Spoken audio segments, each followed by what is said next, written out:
Hey, it's Game Hydro. We're doing another tier list for you for Realms of Pixel. Yesterday we did a tier list of all the mythic heroes, which is the highest tier in the game. But legendary heroes are almost as good, very close. They start off at 5 stars just like mythic heroes, and they can be starred all the way up to 13 stars, also just like mythic heroes. And their stats are pretty close, like right there with them. There's a lot less legendary heroes, but each legendary hero is more common than mythic heroes, and often they can be just as useful and even have some unique skills that you can't find in the legendary tier or in the mythic tier.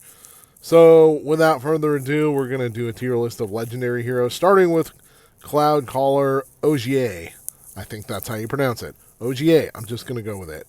Stats wise, he's pretty much a solid, well rounded character. Not a tank, but not a strict DPS type either. But has healing moves for sure. Healer guy. Skills include Cloud Peak Surge, which heals the 3 allies with the highest attack by 148% of Ogier's attack while granting attack up for 2 turns. So he's boosting the attack of the DPS types that already do the most damage and healing them. Pretty legit. High Heaven's Echo, casting the ultimate will grant crit up to 1 target. That increases 10% crit chance for 2 turns and can stack up to 5 times.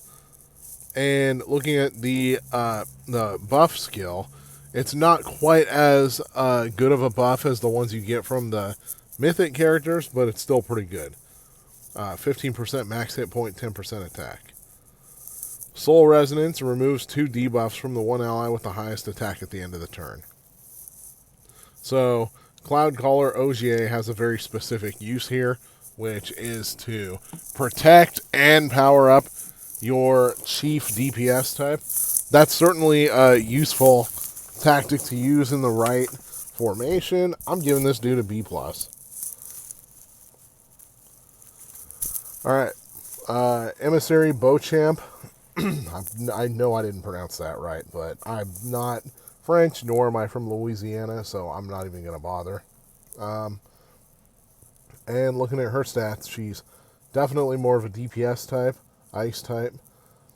Chronofield deals 203 attack magic damage to the rear row with 30% chance to inflict freeze.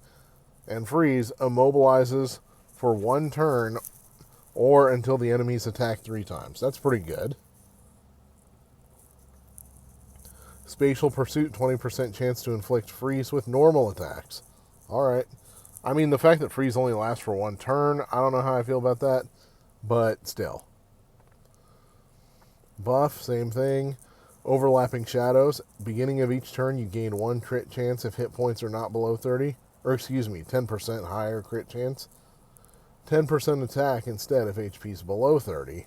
It doesn't make a whole lot of sense to me, if I'm being honest. But that's not that bad of a skill. That's a pretty good magic damage to the rear row. Freeze is okay. I'm going B tier right here. B for Beauchamp. Alright, Pyro Knight Roland. This is the dude whose picture is in the avatar of the game. One of the earlier characters that you get, actually. So, definitely one of the more well-rounded types. Not quite a DPS. Balance type, not quite a tank. Move 1, Holy Sword Release. 95% attack physical damage to all enemies with 60% chance to inflict healing down, which drops healing by 50% for 2 turns. Stoic Conviction, 10% healing received efficacy. Also gains dodge up at the end of the turn, which increases dodge 10%. Justice Never Dies. Converts 6% damage dealt by each attack into self-healing. Alright, Lifesteal, I like that one. None of those ones are really blowing my skirt up so much, but I do like the presence of Lifesteal there. I'm going to give him a B+ for the Lifesteal. That's pretty good.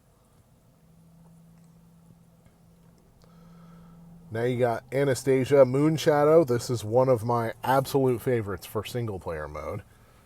She is more of a well-rounded type, slightly leaning DPS, pretty good speed.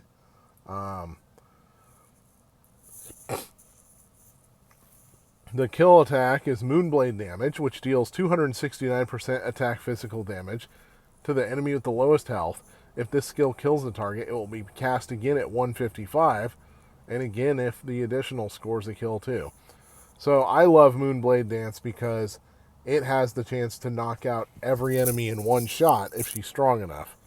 This one is S plus tier for playing single player mode, just because of that alone.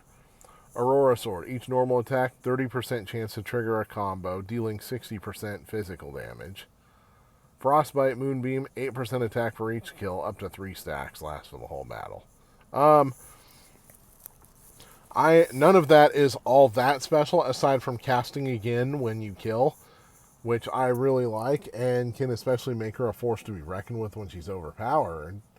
I'm giving her an A tier, maybe an A minus, because especially during single player mode, though, she gets an S plus. Mystic Claw, those are some giant claws, dear lord. Jacqueline, more of a well-rounded type. No, more of a DPS type. Slow for a DPS type, though. 106 speed.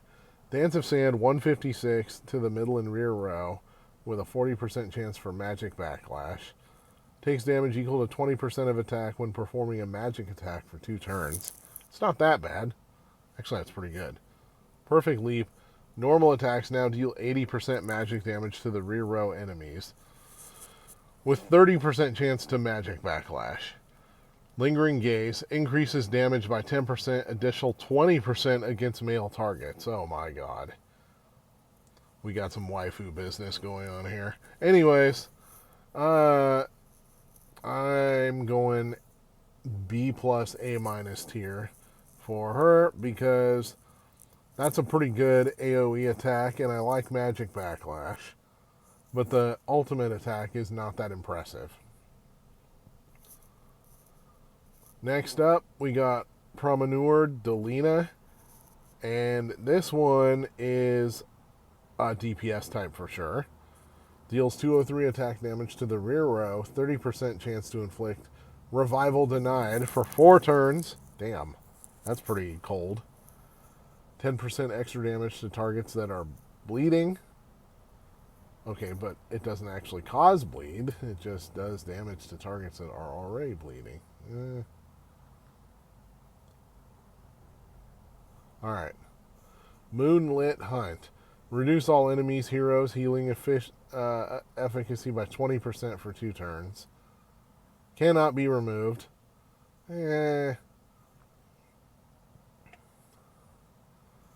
This one's strange. I don't know about that bleed one. The skills don't go together. The skills don't go together at all. Do you get bleed at higher levels here? No. B. That's strange. Good stats. The skills don't make sense. And then we got Sakura Blade Cheyenne. She's definitely more of a tank type, actually.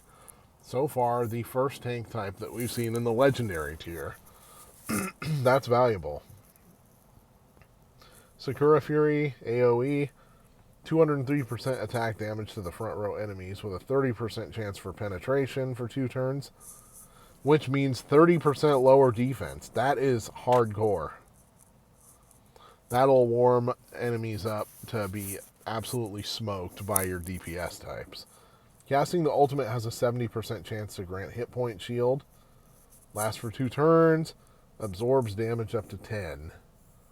Max hit point. 10% max hit point. Okay, that shield's pretty good. To the caster and a random ally. I don't know about the random ally business. I like it when it targets a weaker ally more, but that's not bad. And Sakura steps. Check the target's speed. Gains 8% damage reduction against a target if same or lower speed. 8% control resistance chance if it has a higher speed. Alright, that's a very, very specific, highly specific stat. And her speed is absolutely awful. But as guardians / tanks go, she's pretty good. And she's the only legendary tank, meaning she's going to be a lot more common than the mythical tanks when you're doing summons. So just for that alone, she's pretty valuable. I'm going to give her an B+, A- here. So the tier list that I've been doing is, what was I going to say? The tier list I've been doing, I'm putting their tiers. I'm not accounting for rarity at all. I'm basically tiering them the same way that I would tier mythics. So I would say comparing them strictly against each other, legendary versus legendary, add 1 letter grade maybe. All right, next we got Blossomfly Fumiko. She's definitely more of a DPS type, which so far it seems like a pattern is that the legendaries are more likely to be DPS types, and you got more healers and you got more guardians on your on the mythic side. But that's all right. Anyway, poison type here. Raging Storm deals 203 attack damage to the rear row, 40% chance to inflict dimmed vision, which decreases accuracy by 20% for 2 turns. Suffers stun after the effect expires. Stun means immobilized for 1 turn. That's pretty good. 2 debuffs in 1 attack. Okay. And a high chance of it, too. Each normal attack has a 60% chance for poison. Gains immunity to poison and deals 10 extra damage to targets carrying poison. I'm going B+, A- with her because I like that stacking effect, and the damage dealt is pretty high. The only thing I don't like is the speed is low. Alright. This one's a little more of the well-rounded type, the balanced type. Snowshade Yukichio. Deals 95% attack physical damage to all enemies, 25% chance for poison for 2 turns. If the target of an ultimate already carries poison, 25% chance to turn poison into paralysis, which, how many turns does that last? 2 turns.